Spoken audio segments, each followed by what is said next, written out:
केस फौदारी से डर बाटे रे, रंगदार जिला में हमार घर बाटे रे। ए सुन, नहीं केस फौदारी से डर बाटे रे, रंगदार जिला में हमार घर बाटे रे। नवाबन के जिला मशहूर से हई, सीधे छाती में 6 गोली मारब गोरखपुर के हई। तोरा जिला में घुस के मारब गोरखपुर के हई।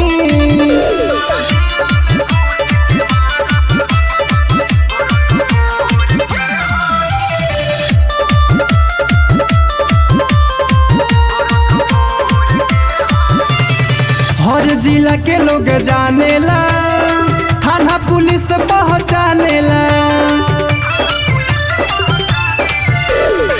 हर जिला के लोग जानेला, थाना पुलिस पहचानेला।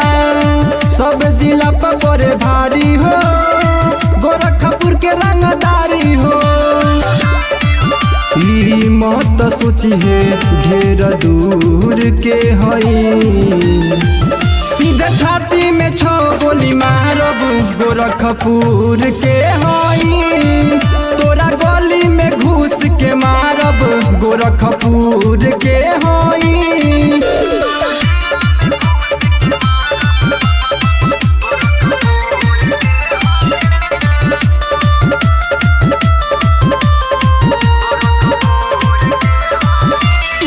जिला के सब रंगदार हो, बैठले हमारा दुआर हो।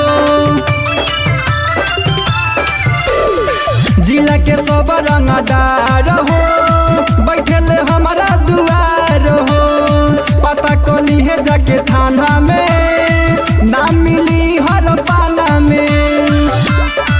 पूछी है पिंटू कृष्णा से कौना सहूर के हई, सीधे छाती में 6 गोली मारब गोरखपुर के हई। तोरा घर में घुस के मारब गोरखपुर के हई।